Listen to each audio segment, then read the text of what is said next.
So, hello everyone. Welcome back to another video on this channel. So, I am Parmeet. I student class 7. So, आज मैं एक chapter आपको पढ़ाने जा रहा हूँ जिस चैप्टर का नाम है chemical substances and processes. CBSE board का एक चैप्टर है, काफी इजी चैप्टर है, तो बहुत ही इंटरेस्टिंग चैप्टर है, तो मुझे ये लगा। तो चलिए आगे चलते हैं हम सीधा। तो इंट्रोडक्शन सबसे पहले, हमारे जो भी कोई भी अगर कोई चीज है ना, तो वो इन तीन मैटर्स पे डिवाइडेड होती है: solid, liquid and gas. Solid मतलब अगर कोई भी चीज, जैसे पेन है, दिस इज सॉलिड। अब वाटर मैं लूंगा तो वो क्या है, वो लिक्विड। कोई भी चीज हो वो इन तीन मैटर में ही होगी, इससे कोई चौथा चीज नहीं होगी। क्लैरिफाई अगर उसे करना है तो। उसके बाद हमारे आ जाता है प्योर सब्सटेंसेस। अब प्योर सब्सटेंसेस क्या होते हैं, जो कि एक ही टाइप के मॉलिक्यूल या फिर एटम से बने हैं, एक ही टाइप के। अब जैसे ऑक्सीजन है, ऑक्सीजन O2, उसके अंदर ऑक्सीजन के दो एटम्स हैं। सो अब नेक्स्ट हमारा आ जाता है एलिमेंट। अब एलिमेंट क्या होता है, जिसके अंदर दो से ज्यादा एक ही टाइप के एटम्स या मॉलिक्यूल, जैसे ऑक्सीजन के अंदर दो हैं, अगर दो से ज्यादा होंगे, जैसे कि हमारा ओजोन है O3, तो उसके अंदर क्या होगा, उसके अंदर ये केस होगा एलिमेंट। तो उसके बाद हमारा जाता है कंपाउंड। कंपाउंड भी उसके प्योर सब्सटेंस की ही एक टाइप है, तो इसके अंदर मतलब बहुत ही ज्यादा, जैसे दो तीन से ज्यादा हो, तो वो हमारा कंपाउंड। उसके बाद आता है मिक्सचर, जिसके अंदर कोई भी प्योर सब्सटेंस ना हो, हर सब्सटेंस अलग अलग हो। जैसे कि एयर, एयर के अंदर क्या है, ऑक्सीजन है, कार्बन डाइऑक्साइड है, हाइड्रोजन है, हीलियम है, हर तरह की गैस है। तो उसके अंदर कोई भी मतलब एक तरह का सब्सटेंस नहीं है, तो उसे हम कहेंगे मिक्सचर। तो चलिए आगे चलते हैं। आगे हमारे आ जाते हैं केमिकल सिंबल्स। सो सिंबल ये आपको याद करने पड़ेंगे, इसके अंदर और कोई रास्ता नहीं है, हमें ये याद ही करने पड़ेंगे। जैसे कि हाइड्रोजन का H, सोडियम का Na, मैग्नीशियम का Mgl, एल्यूमिनियम का Al, कैल्शियम का Ca। तो काफी इजी है ये भी, जैसे कि हाइड्रोजन का He आ गया, सोडियम का Na, चलो वो तो मैग्नीशियम का Mg आ रहा है, तो इजी है। तो ये आप सारे याद कर लेना, इसका एक स्क्रीनशॉट ले लेना। तो ये भी सिंपल है, इनको भी आपको याद भी करना पड़ेगा, तो इसका भी एक स्क्रीनशॉट ले लेना। तो चलिए आगे चलते हैं। अब हमारा रहता है केमिकल फॉर्मूला। अब क्या होता है कि जितने भी हमने जो भी पीछे एलिमेंट्स पढ़े हैं, उन एलिमेंट्स जब वो मिल जाते हैं तो वो एक केमिकल फॉर्मूला बना देते हैं। जैसे कि हमारे वाटर का केमिकल फॉर्मूला क्या है, H2O। ये तो हम सबने पढ़ा हुआ है, H2O। तो H2O के अंदर हाइड्रोजन के दो मॉलिक्यूल्स हैं और ऑक्सीजन का एक, है ना। तो ये दो मिलके हमारा क्या बना रहे हैं, वाटर। मतलब दो गैसेस मिलके बना रही हैं एक वाटर, तो एक लिक्विड चीज। तो ये हमारा एक केमिकल फॉर्मूला हो गया। ऐसे ही कार्बन डाइऑक्साइड का, जिसके अंदर कार्बन का एक मॉलिक्यूल है और ऑक्सीजन के दो हैं, है ना। ऐसे ही नाइट्रिक एसिड है, HNO है, O के 3 है, HN के एक है, O के 3 मॉलिक्यूल्स है। C6H12 वो से ग्लूकोज का होता है, कार्बन के 6 मॉलिक्यूल्स है, हाइड्रोजन के 12 है, ऑक्सीजन के 6 है। ठीक है। उसके बाद हमारा आ जाता है आयंस। अब आयंस कोई भी चार्ज एलिमेंट होता है ना, जैसे कि पॉजिटिव या नेगेटिव, कोई भी चार्ज मॉलिक्यूल होता है ना, तो उसको हम आयंस कहते हैं। अब ये दो तरह में डिवाइडेड होते हैं, आयंस एंड कैटायंस। अब आयंस क्या होते हैं, आयंस होते हैं कि जितने भी हमारे नेगेटिव चार्ज होते हैं उन्हें हम आयंस कहते हैं, और एनायंस, सॉरी। और जितने भी हमारे कैटायंस होते हैं उन्हें हम पॉजिटिव चार्ज कहते हैं। तो चलिए आगे बढ़ते हैं, ये पॉजिटिव और नेगेटिव चार्ज क्या होते हैं। तो यहाँ पे हमारा रहता है नेम ऑफ आयंस। तो ये सारे आयंस के नेम है और ये उनके सिंबल है। अब ये भी आप अगर चाहे तो याद कर सकते हैं, लेकिन इसका एक और तरीका है, लेकिन वो थोड़ा सा कॉम्प्लिकेटेड है, जिससे आपको समझ आ जाएगी कि ये पॉजिटिव पॉजिटिव क्यों है और ये 2 पॉजिटिव है, 3 पॉजिटिव, ये क्यों है। तो इसका आंसर है कि अगर आपने पीरियोडिक टेबल नहीं पढ़ा तो एक बार गूगल पे जाके उसको देख लेना। उसके अंदर हमारे जो लास्ट वाली होती है ना गैसेस, 2, 10, 18, 36 एंड 54, तो ये उनका एटॉमिक नंबर होता है। तो वो आप पीरियोडिक टेबल अच्छे से पढ़ लेना, उसमें आपको समझ आ जाएगा। तो जितना भी हमारा, उनको हम बोलते हैं नोबल गैसेस। तो उनके जितने भी मतलब जो पीछे होंगे, अब जैसे हमने जो जो पॉजिटिव्स होते हैं वो डोनेटर्स होते हैं और जो नेगेटिव होते हैं वो एक्सेप्टर्स होते हैं हमेशा। और इस वजह से इधर जो Na पॉजिटिव इसलिए है क्योंकि जो सोडियम है उसका एटॉमिक नंबर होता है 11। अगर पीरियोडिक टेबल आप देखोगे तो इसका होता है 11। तो नोबल गैसेस मैंने आपको बताया 2, 10, 18, 36, 54 है ना। तो अब इसका अगर 11 है तो ये क्या करेगा, एक अब इसकी भी इच्छा है नोबल की तरह बनने की, क्योंकि इसका जो कंप्लीट इसके वैलेंस शेल होते हैं ये इसके वो कंप्लीट हो जाए, इसका मतलब एक तरह का सारा लाइफ जो है वो कंप्लीट हो जाए, उसका सब चीज सेटल हो जाए। तो इस वजह से उसको क्या करना पड़ेगा, उसको एक देना पड़ेगा, क्योंकि अगर वो एक दे देगा तो वो कितने पे आ जाएगा, 10 पे आ जाएगा। अब अगर वो 10 पे आ गया तो वो तो एक तरह का नोबल बन गया भाई, बहुत अच्छा इंसान बन गया।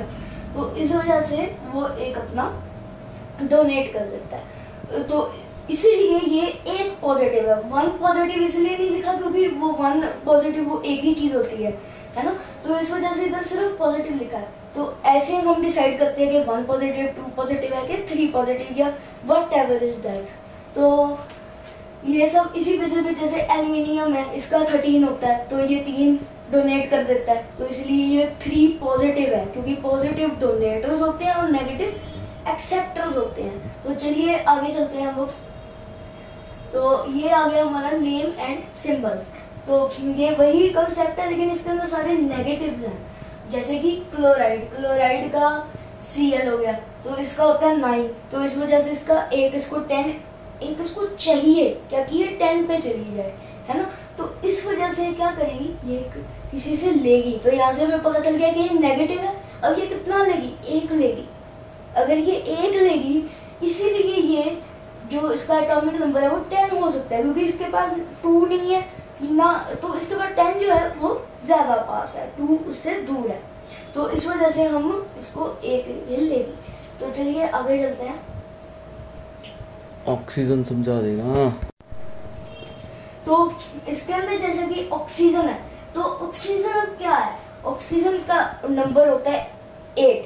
तो अब ये क्या करेगी, इसको 2 चाहिए ना, क्या कि ये 10 पे चली जाए, इसको 2 चाहिए।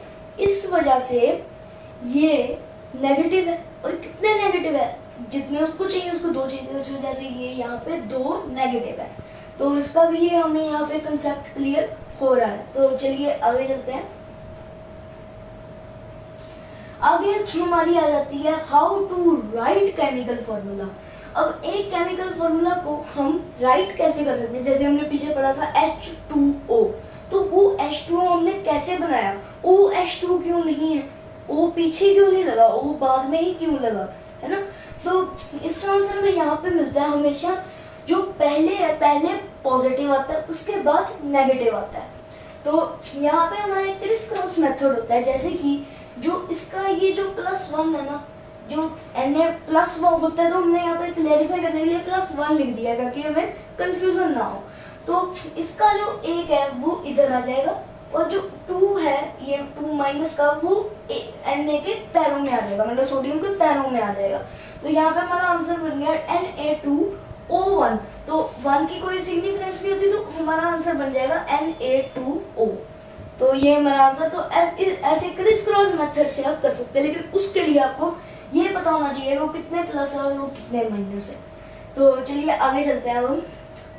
तो हमारा आगे आया था केमिकल चेंजेस। अब जैसे कि physical change, chemical change, slow, fast, reversible, irreversible, तो ये सब कुछ तो हमने पढ़ा ही था लास्ट क्लास के अंदर भी, है ना। तो जैसे फिजिकल चेंज हमारा हो गया कि कोई उसके शेप में चेंज हो, केमिकल हो गया, तो ये तो हमने पढ़ा हो, इसको ज़्यादा डिस्कस करने की ज़रूरत नहीं है हमें।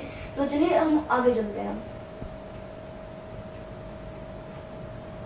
हाँ, तो यहाँ पे जैसे कुछ एग्जांपल्स हैं, जैसे कि मेल्टिंग ऑफ आइस, ये है एक फिजिकल चेंज है और फास्ट हो जाता है, और रिवर्सेबल भी, हम उसकी वापस बर्फ जमा सकते हैं, इस वजह से रिवर्सेबल है। बर्निंग ऑफ पेपर, ये केमिकल चेंज है क्योंकि ऐश बन जाती है उसके अंदर, और फास्ट बहुत है, मतलब मैंने जैसी आग लगाई वो झाड़ ली 3-4 सेकंड के बाद ही वो ऐश बन जाएगा, राख बन जाएगी। उसके बाद ये इरिवर्सेबल है, क्या मैं जो ऐश होती है उससे वापस पेपर बना सकता हूँ, नहीं मैं नहीं बना सकता, तो इस वजह से ये हमारी इरिवर्सिबल होगी। अब नेक्स्ट हमारा आ जाता है कर्लिंग ऑफ मिल्क। ये केमिकल चेंज है जब हम दूध से दही जमाते हैं, और स्लो काफ़ी है, कई बार रात को रखते सुबह भी नहीं हुआ होता, काफ़ी टाइम लग जाता है इसको, और ये इरिवर्सिबल चेंज है क्योंकि हम वापस दही से दूध नहीं बना सकते। तो चलिए आगे चलते हैं। तो ये हमारा आ गया केमिकल इक्वेशंस, मतलब कि इसके अंदर होता है रिएक्टेंट्स, जब हम सॉल्व करेंगे तो प्रोडक्ट्स, जो लेफ्ट हैंड साइड होगी उसको हम रिएक्टेंट्स कहेंगे, जो राइट हैंड साइड होगी उसको हम प्रोडक्ट्स कहेंगे। जैसे यहाँ पे कार्बन है, कार्बन का एक मॉलिक्यूल एक एटम हो गया, और ऑक्सीजन के 2 एटम्स हो गए, तो ये एक मॉलिक्यूल हो गया। तो इन दोनों को जब हम मिला देंगे तो हमारा CO2 बन जाएगा, ठीक है। यहाँ पे H2 प्लस O2 अगर लिखेंगे तो यहाँ पे H2O बन जाएगा। अब देखेंगे कि O इधर 2 है, इधर 1 कैसे हो गया, तो चलिए अब वो भी समझ लेते हैं कि इनको बैलेंस कैसे करना है। तो आगे चलता है, ये हमारा वही टॉपिक आ गया बैलेंसिंग ऑफ केमिकल इक्वेशन। तो यहाँ पे जैसे H2 प्लस O2 2H2O, तो ये हमारा सही है 2H2, लेकिन इसके अंदर क्या हो गया, अब एक चीज होती है, जैसे अगर मैंने इधर 2 लगा दिया ना, तो ये इस 2 से मल्टीप्लाई हो जाएगा, 2 to the 4 बन जाएगा। मतलब अगर यहाँ पे अगर 3 होता है, जब 3 होता तो फिर ये 2 3 का 6 बनता, ना कि 3 + 2 5 बनता। तो ये चीज ध्यान में रखना हमेशा। तो यहाँ पे अगर मैंने 2 लगा दिया तो ये हाइड्रोजन तो 4 होगी, उधर तो 2 है, तो इसको कैसे बैलेंस करना है। तो अब ये ध्यान से देखना है, एक सिंपल तरीका है, जैसे कि H2 यहाँ पे 1 है, यहाँ पे H2 कितना 1 है, O2 यहाँ पे 2, इधर 1 है, तो यहाँ पे इसको बैलेंस करने के लिए हम इधर 2 लगा देंगे, 1 2 उधर लगा देंगे। तो ये तो काफी इजी चीज है, अगर मैथ्स का ही है ये, ऑलमोस्ट 2 इधर आ जाएगा, 1 2 इधर आ जाएगा। तो बस हमने बैलेंस रखना है कि उस साइड पे क्या उतने ही हैं जितने इस साइड पे हैं, ये चीज दिमाग में रखनी है। तो चलिए आगे चलते हैं। तो आई थिंक सो कि आज के गाइज आज की वीडियो के लिए खैर इतना ही, क्योंकि हमने काफ़ी कुछ पढ़ लिया, काफ़ी मेन चीज़ें पढ़ ली हैं। तो thanks for watching my video, और इस वीडियो को लाइक और सब्सक्राइब जरूर कर देना, और इसका जो नेक्स्ट पार्ट आएगा ना, उसके अंदर हम इन रिएक्शंस के टाइप्स बताएंगे ज़रूर। तो हम बेल आइकन को ज़रूर दबा देना ताकि आपको हमारी नेक्स्ट वीडियो भी मिल जाए। Thank you so much.